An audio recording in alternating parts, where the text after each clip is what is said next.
नमस्कार दोस्तों, आज हम आपके लिए लेकर आए हैं क्योंकि सास भी कभी बहू थी के ताज़ा अपडेट्स। जी हाँ दोस्तों, 28 अगस्त 2025 का ज़बरदस्त ड्रामा आज के एपिसोड में देखने को मिलेगा। परी का चौंकाने वाला इकरार, तुलसी, मिहिर और पूरे परिवार का इमोशनल मेल मिलाप और कुछ नए रिश्तों की शुरुआत जो कहानी को और भी ज़्यादा दिलचस्प बना देती है। तो चलिए बिना देर किए हुए शुरू करते हैं।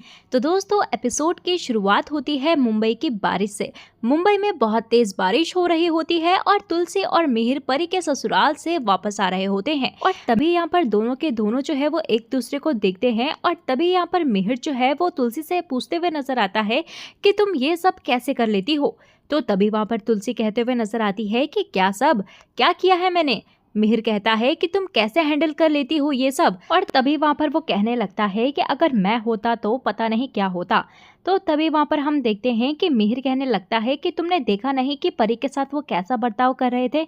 और तभी वहाँ पर तुलसी कहते हुए नजर आती है कि अगर हम परी का पक्ष जो है वो उनके इन लॉज को सुनाने के लिए गए थे, उनको समझाने के लिए गए थे, तो उनकी सुननी भी तो पड़ेगी। और तभी वहाँ पर मिहिर कहने लगता है कि उन दोनों की अभी अभी तो अरेंज मैरिज हुई है, उन्हें थोड़ा टाइम तो लगेगा। तो तभी वहाँ पर तुलसी एकदम से जवाब देते हुए नजर आती है कि अरेंज मैरिज जो है वो दुनिया में लाखों लोगों की होती है, लेकिन वो ससुराल में गहने नहीं चुराती, और वो भी ये कहने के लिए कि हमारी जो है वो अभी अभी अरेंज मैरिज हुई है। और तभी वो तुलसी कहने लगती है कि तुम्हें पता है कि आजकल की प्रॉब्लम क्या है, कि शादियों में जो है वो सबको बोलना है, सुनना किसी को नहीं है। और कहते हुए नजर आती है कि सास को तो लगता है कि वो सही है और बहू गलत है, और पिता को लगता है कि वो सही है और बेटी गलत है, और सुनना जो है वो किसी को नहीं है, सबको सिर्फ बोलना है। और सबके सब जो है वो अपने आप को सही साबित करने में लग जाते हैं। वहीं तुलसी कहते हुए नजर आती है कि आजकल लोग प्यार कर लेते हैं, शादी कर लेते हैं और उसके बाद कहते हैं कि कंपैटिबल नहीं है। पहले हमारे ज़माने में ये वर्ड सुना भी नहीं था, और माँ बाप अपनी मर्जी से शादी कर दिया करते थे और निभाते थे, और चाहे वो कैसा भी हो, हम जो है वो समर्पण की भावना रखते थे और एक दूसरे को अच्छे से चाहते थे। एक दूसरे को अच्छे से समझना ज़रूरी होता है, टाइम देना ज़रूरी होता है, लेकिन यहाँ तो पेशेंस ही नहीं है आजकल के जनरेशन के अंदर। मिहिर यहाँ पर तुलसी से कहता है कि मुझे बचपन में लॉटरी खरीदने का बहुत ज़्यादा शौक था, लेकिन मेरी कभी लॉटरी लगी ही नहीं। लेकिन मुझे क्या पता था कि मेरी असली लॉटरी तो शादी के बाद लगने वाली है, वो भी बहुत बड़ी वाली। और तभी वहाँ पर तुलसी कहते हुए नजर आती है कि क्या तुम मुझे ताना मार रहे हो। तो मिहिर कहता है कि अरे मैं कॉम्प्लीमेंट दे रहा हूँ, समझना तो सीखो। तुलसी कहते हुए नजर आती है कि फिर तो ठीक है। और तभी हम देखते हैं कि अचानक से यहाँ पर मिहिर के पास नोएना का मैसेज आता है, जहाँ पर उसने मैसेज किया होता है कि इज एवरीथिंग ओके। तभी मिहिर कहता है कि मुझे सही समय पर सही इंसान ने सही सलाह दी है, तो बहुत अच्छा किया, तभी इसी वजह से आज सब कुछ ठीक हो पाया।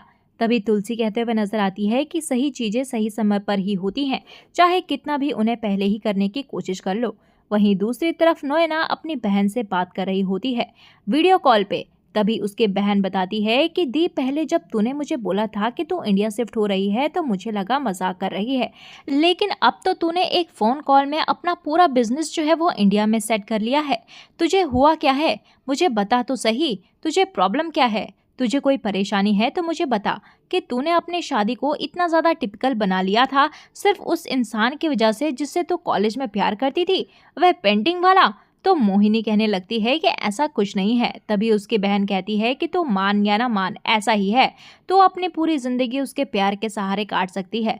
तूने अपनी शादी को भी इतना टिपिकल बना लिया था, जब जीजू को ये पता चला था कि तेरे दिल में कोई और है, जो प्यार उनके लिए होना चाहिए था वो तेरे दिल में किसी और के लिए है। और तभी वहाँ पर नोएना की बहन कहते हुए नजर आती है कि क्या नाम था उस आदमी का, मिहिर वीरानी। हाँ वही मिहिर वीरानी। तो तभी वहाँ पर नोएना भी कहते हुए नजर आती है कि नहीं, ऐसा कुछ भी नहीं है, हम सिर्फ एक अच्छे दोस्त हैं और कुछ भी नहीं, और उसकी शादी हो चुकी है, उसके बच्चे भी हैं। और वहीं पर उसकी बहन कहते हुए नजर आती है कि तू और मिहिर कभी भी दोस्त नहीं हो सकते हो, जिसके प्यार के लिए तूने अपनी पूरी जिंदगी सेक्रीफाइस कर दी, तुम दोनों क्या कभी दोस्त हो सकते हो। और कहते हुए नजर आती है कि एक दिन देख लेना कि तुम दोनों जो है वो दोस्त से भी आगे बढ़ जाओगे, और ये प्यार जो है वो एक दिन उभर कर जरूर आएगा। और तभी वो अपने बहन को समझाते हुए नजर आती है कि वापस आ जा वहां से सब कुछ छोड़ छाड़ के, वरना जिंदगी में बहुत कुछ बदल जाएगा। वहीं हमें दूसरी तरफ अंगद को दिखाया जाता है, जहां पर अंगद पुणे के लिए निकलता है क्योंकि वहां उसकी एक मीटिंग होती है। वृंदा भी उसके साथ जाती है, लेकिन वृंदा दूसरी बस में जाती है और वहां बस पकड़ने में वो लेट हो जाती है। दोनों एक दूसरे से बात करते हैं और दोनों में फिर से तू मैं स्टार्ट हो जाती है। और तभी वहाँ पर अंगद कहते हुए नजर आता है कि तुमसे पहले तो मैं ही पहुंच जाऊंगा, फिर तुम क्या करोगी वहां आकर। तभी वहां पर हम देखते हैं कि मिहिर के ऑफिस में नोना की एक प्रेजेंटेशन चल रही होती है।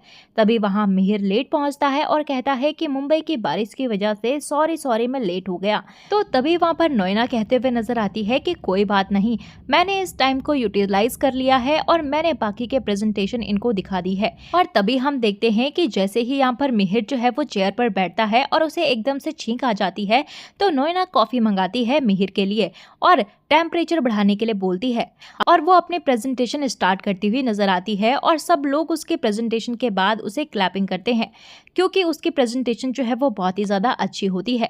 मिहिर भी उसकी तारीफ करते हुए नजर आता है और वहीं दूसरी तरफ वृंदा की बस भी वहां पर जाकर टायर पंचर हो जाती है, जहां पर अंगद बारिश के रुकने का वेट कर रहा होता है। और वृंदा जो है वो उसके गाड़ी के पीछे ही आकर खड़ी हो जाती है और अपने आप से बातें करती है, लेकिन अंगद जो है वो उसका जवाब देता है। जब दोनों एक दूसरे को देखते हैं तो शॉक हो जाते हैं और तभी हम देखते हैं कि ऊपर से यहाँ पर टीन की शेड जो है वो उसके ऊपर गिरने ही वाली होती है कि अंगद आकर यहाँ पर उसे अपनी तरफ खींच लेता है और उसे बचा लेता है। एक दूसरे की चैन उनकी चैन में अटक जाती है और जैसे ही यहाँ पर वृंदा चैन को खींचती है निकालने के लिए, तो अंगद को पीछे धक्का दे देती है और तभी यहाँ पर अंगद जो है वो फंस जाता है और वृंदा उसके लिए सॉरी बोलती है और कहती है कि मुझे तो आने में बहुत टाइम लगेगा। और तभी यहाँ पर अंगद जो है उसे अपने साथ जाने के लिए कहते हुए नजर आता है। अंगद कहता है कि पता नहीं यह कौन सी मुसीबत मेरे गले पड़ गई है, अब मुझे इसे अपने साथ ही ले जाना पड़ेगा। और तभी वहाँ पर वृंदा भी अपना बैग उठाकर अंगद की गाड़ी में रख देती है और दोनों साथ में पुणे के लिए निकल जाते हैं। तो आज का एपिसोड दोस्तों बहुत ही ज्यादा इमोशनल और सीख देने वाला था। परी ने अपना सच जो है वो स्वीकार किया, परिवार ने उसे माफ किया और रिश्तों की डोर और ज्यादा मजबूत हो गई। तो दोस्तों आपको आज का ये एपिसोड कैसा लगा, आप हमें कमेंट सेक्शन में जरूर बताइएगा। और कल के एपिसोड में और क्या क्या होगा जानने के लिए बने रहिए हमारे साथ, क्योंकि ये कहानी अभी और भी ज्यादा दिलचस्प मोड़ पर आने वाली है। तो दोस्तों आपको वीडियो पसंद आए तो प्लीज वीडियो को लाइक शेयर सब्सक्राइब जरूर कीजिएगा। मिलते हैं आपको नए एपिसोड में नए अपडेट के साथ, तब तक के